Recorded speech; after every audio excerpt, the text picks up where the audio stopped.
Welcome, everybody, to the Art of Healing with your hosts, Dr. Judy Jasek of Animal Healing Arts and Matt Rowe of ParsleyPet. During our show, we are talking about your pet's health, raw feeding, and alternative treatments for cancer, unexplained illnesses, and supporting your pet's natural ability to heal. Welcome, Dr. Judy, to this week's show. Thanks, Matt. Happy to be here as always. Really enjoying seeing some green grass and trees blooming, and spring and summer are finally here, I think. Amen. I couldn't have said that better. Driving to my house yesterday, you saw this green field, and I'm like, oh my gosh, we have like 1 month before it turns brown. I know. It's so vibrant this time of year, and we've been getting a lot of rain. Yeah. And it's just so green. But yeah, you're right. As soon as the temperatures climb up a little bit and quits raining, we'll dry out, but enjoy it while we can. Every minute of it. Absolutely. Yo, no, taking Leo to the dog park, even though he's getting muddy as sin when he goes, it's nice to actually be able to stand out there and not have, 4 coats on, trying to stay warm enough that he can wear himself out. Yeah, exactly. And it'll dry up quick too. Once everything, keeps growing, it sucks up all that moisture on the ground. Amen. And you know what? It's all good. So happy that summer's coming. So today we're going to talk about first aid in an emergency situation for your dog. So for example, because it's warming up and spring is here, we're both seeing a lot of people out with their dogs, but also we're seeing other animals coming out, like rattlesnakes are out here in Colorado. So that's a concern. Definitely when you're walking your dog on trails and they get curious and they start sniffing, they could get into a rattlesnake and get bit. I mean, you're talking about ticks are coming out now. What happens if your dog gets a tick? What happens if you're walking because you're going on a big hike and your dog's paw starts to, your dog's paw gets cut or dries out, or there's something that happens that now they're limping. So what do we do in this moment, Dr. Judy? I mean, how do we take care of them? Well, I think it's important if you're going to be out for any length of time. I do a lot of hiking and I see people out on the trails all the time with their dogs. And I don't know how many people, carry basic first aid items. I know I do for people. I always carry a full first aid kit because I figure if, either I get hurt or I see somebody on the trail that got hurt and they don't have a first aid kit, I'm going to be, supplied. So I think it's good to think ahead a little bit for your pet. And I think a lot of people, they don't have some of the experiences that we're going to talk about. They haven't had them. And it's easy to think, well, that isn't going to happen to my pet, but as a veterinarian, I see all the worst case scenarios. So I see the dogs coming in Monday morning that literally have had their pads worn off because they go out on a long hike on the weekend. They haven't been conditioned for that. And conditioning is physical conditioning, like you or I. If you're going to go on a high altitude trail, well, you need to do a little conditioning to acclimate to that. And so that's important for your dog too. If they're overweight, if they put on a little bit of weight over the winter time, if they're not used to going for longer hikes or climbing hills, I mean, think about the things that are hard for you as a person physically. Those are going to be hard on your dog too. And as far as the pads, I mean, literally think about if you were out there walking barefoot and you took your feet out of shoes and started walking out there on the rocks, they get sore in a hurry. Now, dogs do have little tougher pads, but one thing I would suggest if you're going to start hiking with your dog, just go buy a set of booties for them. They're pretty easy to get, and you can buy, I know like REI has some pretty good heavy duty ones. You want to find a pair that fits your dog really well, because I've seen quite a few of these laying on the side of the trail because they fall off of the dog's feet or the dogs pull them off. So you want to make sure they fit pretty well. an alternative too is to, make sure you're carrying some basic bandage material, some of the, the vet wrap, the stretchy wrap, some tape, telfa pads. So if your dog gets injured or even gets cut, you get a cut, you want to be able to at least get some pressure on a cut until you can get them down and get them to a vet, get them seen, maybe get them stitched up. But having some basic bandage material is a good idea too. But the booties, I think it's way better to prevent an injury like that than to have to be wrapping your dog's feet. Because I'll tell you, these sore feet, when they blister their pads, they take a couple weeks to heal. Dogs are really sore for quite some time. It takes a while to get that real firm, thick pad reestablished on the bottom of the foot.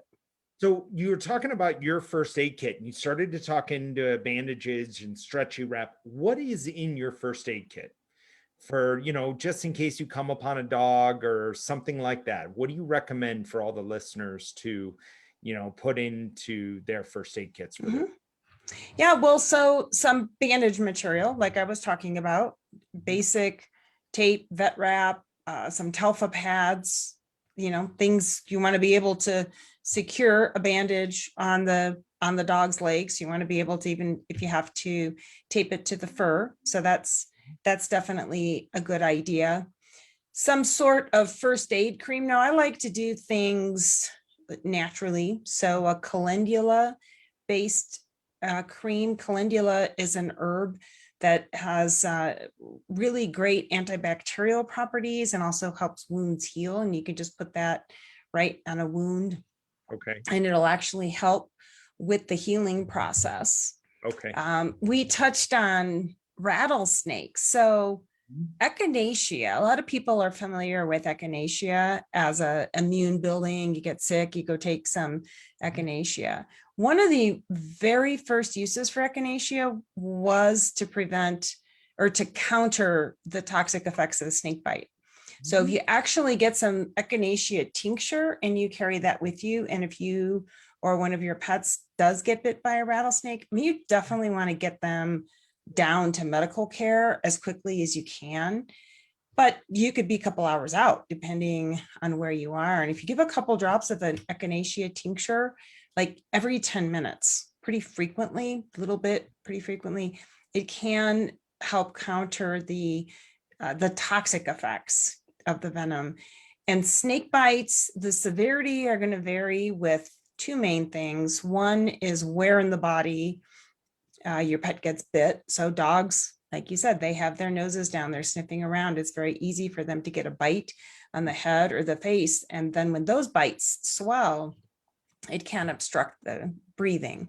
So that is secondarily more serious. If they get bit on the leg, their leg will swell, it'll be very sore, but usually it's not going to be fatal, or it's not as likely to be fatal. Also depends on the size of your pet. So a very small dog, cats, I'm usually not out walking with your cats, but I have seen some cats, people that live in the country and their cats have gotten snake bit. And again, if it's around the head or face and in a smaller animal, they're going to suffer the consequences of that bite much more than a bigger animal where they don't have a bite where it's going to be affecting their ability to breathe. So the echinacea, get them moving. There's these, different controversies. Well, do you want your pet to walk, or does that, if you carry them, does that slow the spread of the venom? I would say whatever's going to be the quickest way to get your pet out. And if that means that your pet has to walk out, because a big dog, you probably, it's going to take you more time to carry him than if you just hustled out on the trail with your dog. So I would say whatever is going to get you to medical care the quickest is probably the best option. So speed is your answer for, the echinacea will slow it down or slow the, the symptoms essentially. But then your next mission is speed to get them to the vet so that they can actually get them the counteracting agent against the rattlesnake bite. Right. Right. Because they can get kind of shocky depending on how much venom they get. Because every bite is different. And snakes at different ages, they release different amounts of venom into a bite. And Yep. you're not going to know that, like how much venom did your dog get, but they can get shocky, just from the toxic reaction. And so getting them down, getting them, where they can get fluids, and sometimes it's steroids, it's a full blown shock treatment, reduce swelling if it's affecting their breathing. So, yeah, getting them in for that immediate supportive care is probably the most important thing. So rushing them down. So if they get bit, echinacea slows it, but then rush them into the vet as fast as you can. Yeah, exactly. And other injuries, you probably want to get them checked out for those too. But say your dog has a minor cut, you'd like to get it checked Sunday afternoon, the ER is going to be slammed. You could probably clean it up, cover it up, take them to your regular vet in the morning, like going on Monday morning. Those things, unless your dog is bleeding profusely, Mhm. then you would probably want to get them in. I think you would know if it's a true emergency or not, just by how your dog is acting. If it's like they're all of a sudden not walking on a leg, then they could potentially have a broken leg Mhm. that you would probably want to get them in for. Yes, yeah, very quickly. So really, it's kind of like the same thing with us. So if I get a cut and I get the bleeding to stop, then my push to go into the doctor may be delayed by an hour or 2 hours to get stitches in that cut if I Right. get bleeding stopped. So really, it's the same with your dog. So if they've cut their leg, you're hiking around and they're jumping around all the rocks and they cut their leg. If you get the bleeding stopped, then somewhat the emergency is lessened Mhm. enough for you to get down the hill, take them into a vet. But like you said, if you keep it clean, maybe you can, if it's Sunday and you're you don't want to take them to the emergency care, you want to take them to uh your vet, like Dr. Judy, you could wait till Monday to have Mhm. that. Yeah, absolutely. Absolutely. So making the bleeding stop is key. So what about ticks? So Mhm. you see ticks, all around. And I don't know, in Colorado, do we have a big prevalence of ticks here? It seems to be really spotty. I know I was hiking once with my husband, and we were on the trail, and all of a sudden he looks down and he's got one of his socks are just covered in ticks. So he must have just brushed up against a bush or Yeah. something that had a bunch of ticks. And the carbon dioxide, the ticks are drawn to carbon dioxide. So that's whenever an animal walks like underneath a tree branch or by a bush, and you're obviously respiring, you're breathing out the carbon dioxide. That's what the ticks are drawn to, so that attracts them.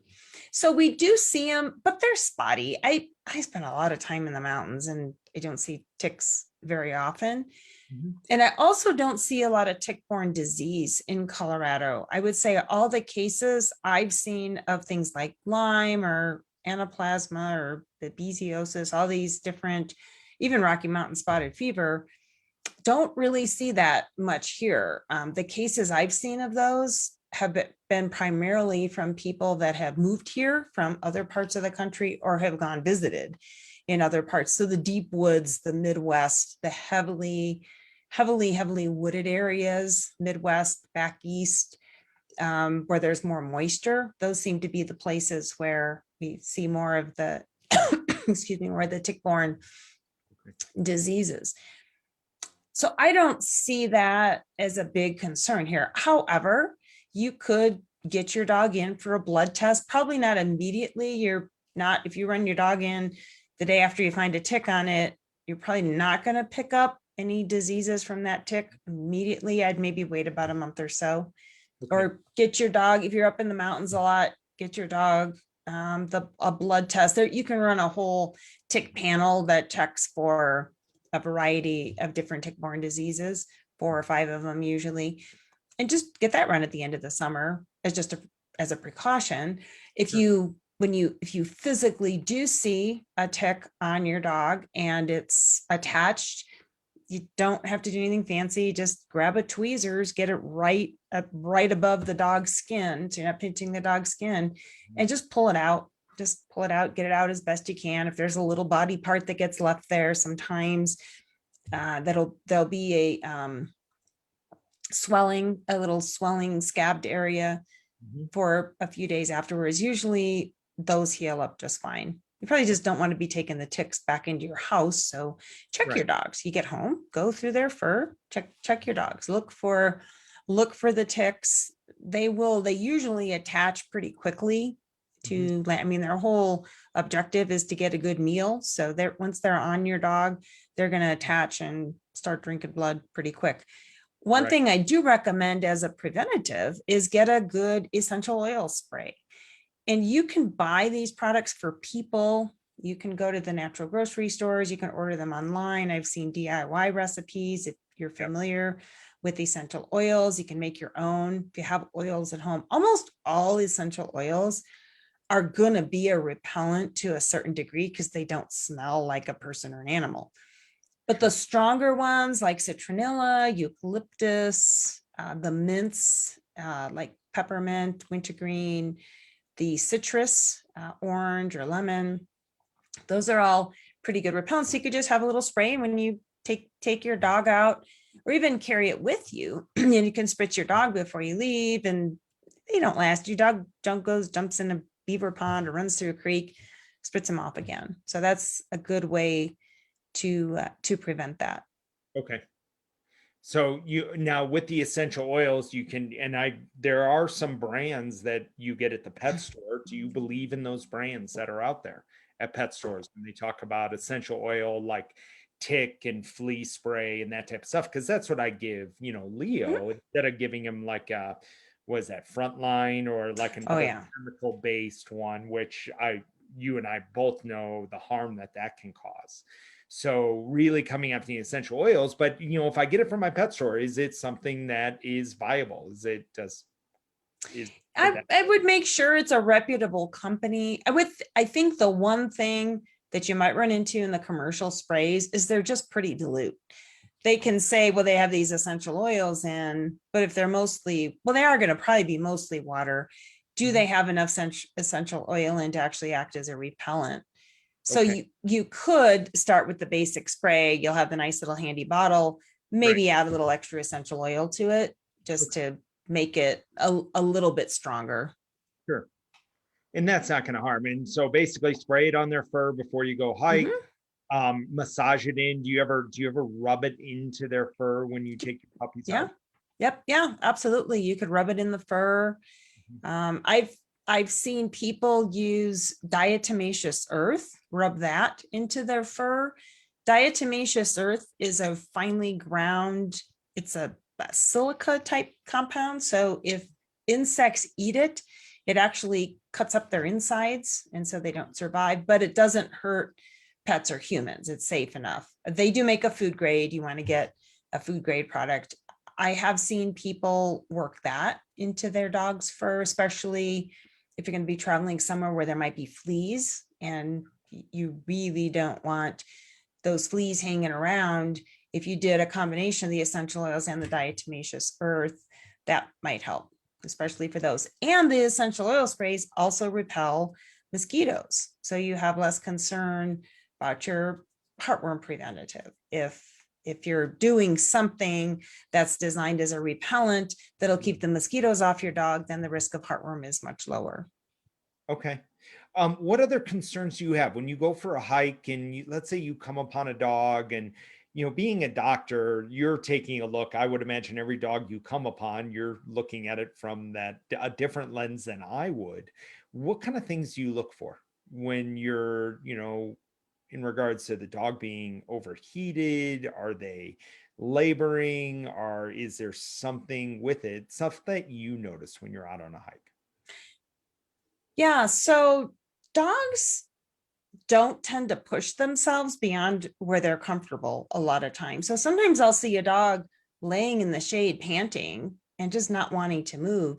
They're probably overheated and they probably need water. And we're going to have another episode where we talk more about the heat issue, but have water for your dog. Make sure your dog is properly conditioned. Don't take young puppies on really long hikes. That can damage a puppy that's growing.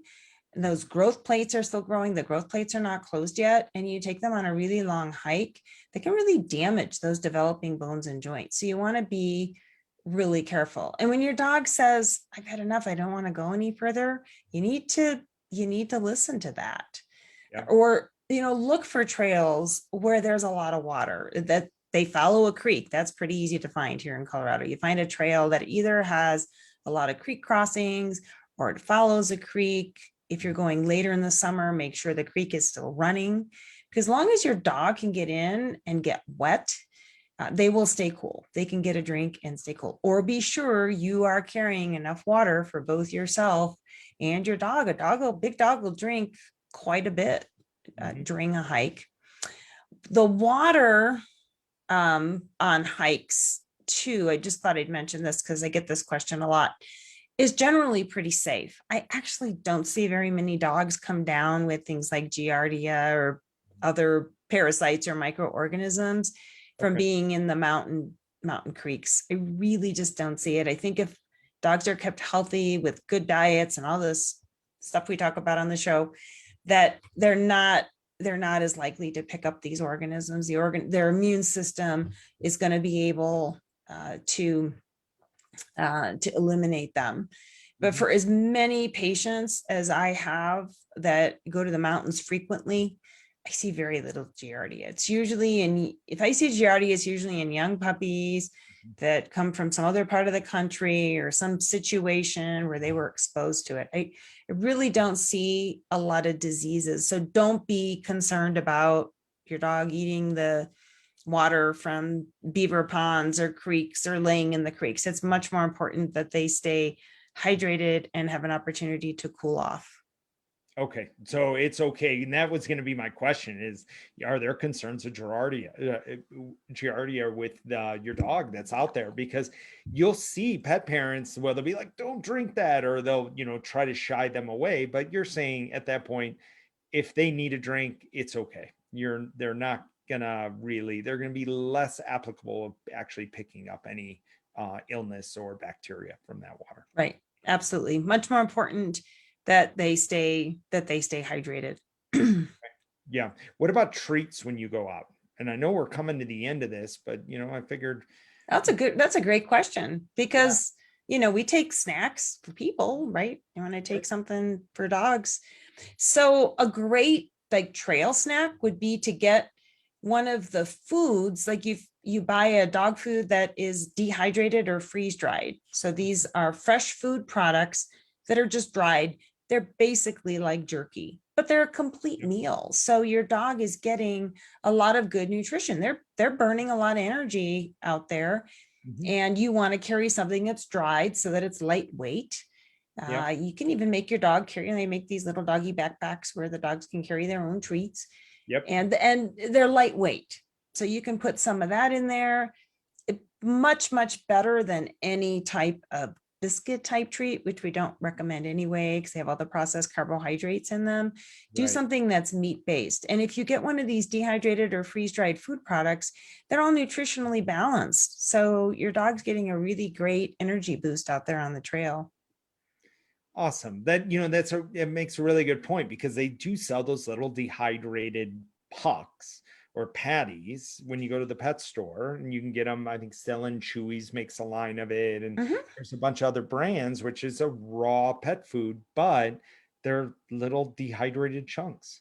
Yeah, that's a really good point. Yeah, it's a great idea. Yeah, it's a great idea. Oh, another thing I just thought of too, coming back, check your dog for burrs. So if they're running where after the grasses and stuff start to go to seed, so you can get these little foxtails, we call foxtails, just these smaller, basically grass seeds, but they will migrate in between your dog's toes. Sometimes they'll go underneath the skin and cause sores. They can get in the ears. If you come back from a hike and your dog's all of a sudden shaking their head and they weren't before, you do probably want to get them in, get their ears checked. There's the burrs, those cockle burrs that just get wrapped up in their fur. Oh yeah. Dogs will try to chew those out. And I've seen dogs come in where they've been like trying to chew out these burrs, and they get sort of, they don't choke on them, but they get sort of stuck in their esophagus, and they keep trying to swallow and swallow and swallow. And it can be really hard for them to get those down. So just, Yeah. check for those. And even if you have to cut them out of your dog's fur, they're pretty hard to comb out. But Right. get any plant matter like that out of your dog's fur too. I would have never thought that some of those little seeds on those foxtails that you were saying can get stuck and burrow into the paw. Oh, they do, in between the toes. Whenever I see somebody Yeah. will come in, they have a dog with a little hole, you can actually see an open wound in between the toes. And it's that time of year, they have like reverse barbs. So as they work in, it's hard to get them out. Oh my. So if you check for them, especially Yep. dogs that have a little more longer fur, they'll Mhm. get stuck in them. And if you can get them out right after the walk, then you'll prevent that from happening.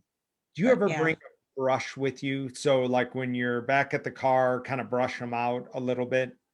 that would be a good idea. I mean, I don't actually take my 14-year-old Chihuahuas hiking with me, but if I had a bigger dog with more fur, yeah, I would. Or throw it in your backpack. Some point you're probably going to stop for a break. You're going to stop for a little lunch break.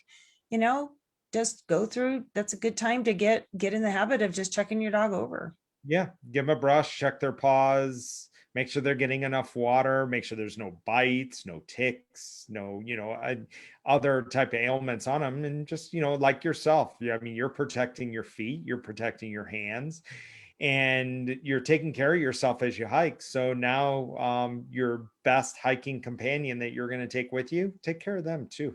Yep, absolutely. Very well said. Awesome. Well, Dr. Judy, this is awesome. You've given me some stuff to think about as we take Leo out now on hikes as the weather's turning. So definitely something to take a look at to make sure that he's enjoying it as much as we are.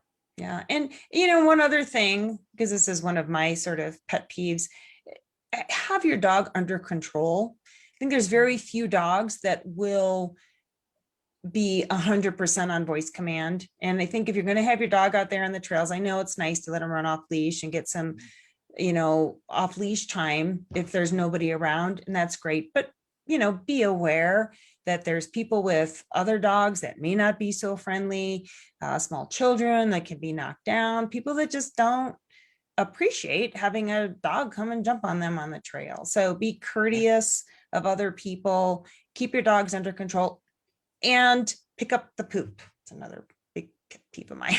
That is a dog poop in the middle of the trail. Like, for goodness sakes, just carry the bags and pick up the poop. It's not a big deal.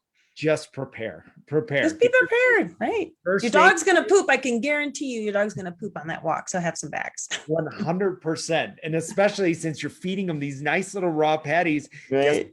it's going to run through their system and they're going to poop again. So Exactly. your first aid kit that you have, make sure there's poop bags in that first aid kit, and making sure you're picking up after your dogs, and making sure that we're keeping a no trace or no element left behind or no trace. Leave no trace. Leave no trace. Yeah. Leave no trace. There you go. Leave no trace when you take your puppy out. Yep. So enjoy these trails for years and years to come. So That's right. Thank you again, Dr. Judy. This is awesome. My pleasure. And get out there, everybody, and enjoy the nice weather. Get your dogs out. God knows we're all ready to get out of the house and enjoy some of Mother Nature without quite so many worries this year. That's right. It's going to be a good year this year for this. So yeah, this is absolutely. Wonderful. Well, enjoy, everybody. Enjoy your day. And thank you again, Dr. Judy, for all your wisdom. Yep. My pleasure. We'll see you next week. See you guys next week. And next week, we're talking about heat for your dog. So this is going to be a really important one next week. So make sure you get tuned in at noon every Wednesday. We're going to teach some incredible pet care for your loved one. All right. Bye, everybody.